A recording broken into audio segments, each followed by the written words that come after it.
তুমি কেন পাচ্ছ না? তুমি একটা ভুল প্রশ্ন করলা যে আমাকে যদি সালামি দেন 1 লাখ টাকাই সালামি দিতে হবে, আদারওয়াইজ আমি সালামি নিব না। বাইরের দর্শকরা মনে করে এটা আমাদের অপমান করা হচ্ছে, বাট অনেক ক্ষেত্রে অপমান করাও হয়। উইদাউট পেমেন্ট আমি অ্যাওয়ার্ডে যাই না। আমার ড্রেসে কোনো অশ্লীলতা আমি খুঁজে পাইনি বলেই পরেছি। ড্রেস তো অলওয়েজ আমার এক একটা অ্যাওয়ার্ডের জন্য স্পেশাল করা থাকে। সো আজকে ব্ল্যাক পরেছি, এই হচ্ছে ব্যাপার। ড্রেসটা আমি বলেছিলাম যে দুবাই থেকে আমার অনেকগুলো ড্রেস আনা হয়েছে, 6টার মধ্যে আজকে মনে হয় 3 নাম্বার পরা হলো। আর এই তো গত পরশুদিন একটা অ্যাওয়ার্ড ছিল, বাট আমার জ্বর, আমার এখনো গলা বসে আছে, যেতে পারিনি।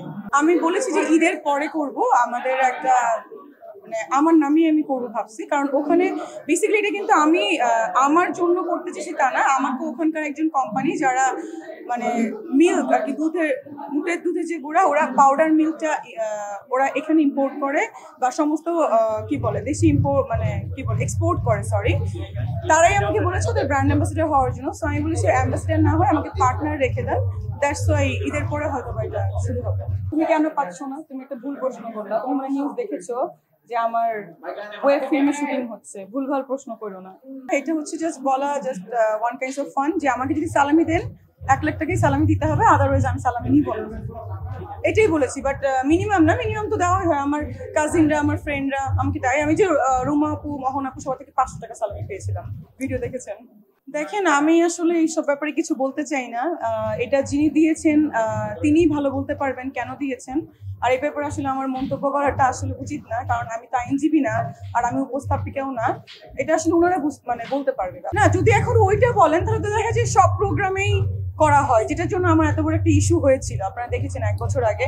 তো আসলে তো সব প্রোগ্রামেই আসলে উপস্থাপকরা অনেক সময় থাকে যে প্ল্যান করে। আমাদেরও কিন্তু অনেক প্রোগ্রামে দেখা যায় যে প্ল্যান করে করছে, যে দেখো শহীদ করব, আমরা চাই যে কি করলে হিট হবে, যেটা করবো সেটা এগ্রি কিনা।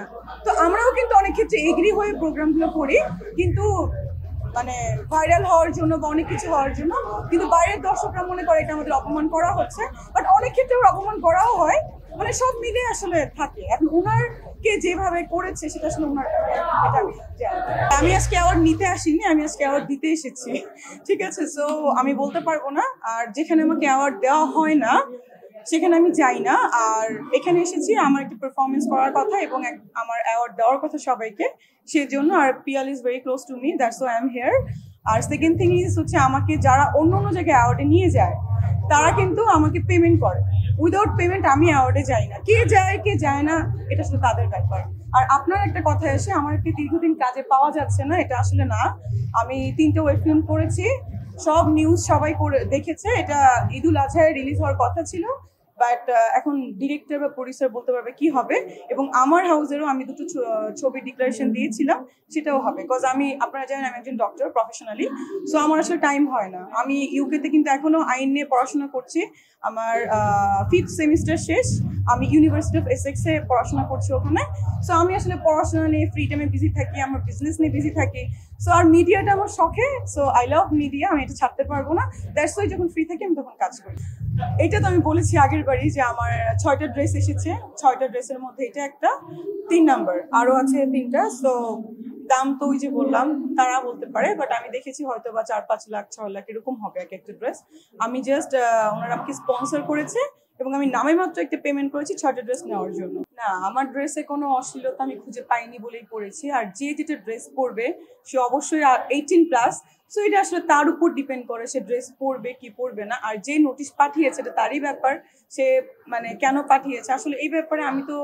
আমি ভাই ক্রিকেট খেলা ভালো পারি, কিন্তু আমার মনে হয়েছে যে মাঠে যে ক্রিকেট খেলতে পারবো না, দ্যাটস ওয়াই আমি কিন্তু খেলায় যাই নাই, কারণ যেটা আমি পারবো না সেটা আমি করবো না।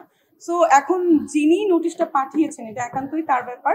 এটা আমি আসলে কিভাবে বলবো, আমি দেশে ছিলাম না, আমি আসছি এই যে 2 দিন হলো। ওখানে আসলে সেলিব্রিটির সংজ্ঞা যেটা আপনারা বলছেন অবশ্যই ছিল, কারণ আমার মনে হয় সবাই মিলেই ছিল। এখন আমি আসলে দেখি নাই খেলাটা, কারা ছিল না, আমি আসলে মন্তব্য করতে পারবো না। উটের দুধ নিয়ে আমি বললাম এটা আমি ঈদের পরে করবো, এবং অফকোর্স আমি করবো, সিরিয়াস আমি করবো। এবং আমি অলরেডি অনেক পার্টনার বাংলাদেশেও পেয়ে গেছি। এটা কিন্তু আসলে একটা ভালো বিজনেস, মানে বিজনেস তো সবই করা যায়। সো আমি যেখানে যাই শুধু বলি যে উটের দুধ খেয়ে কি অবস্থা, সো আমি বললাম হ্যাঁ আমি তো উটের দুধ খেয়ে সুন্দর, এত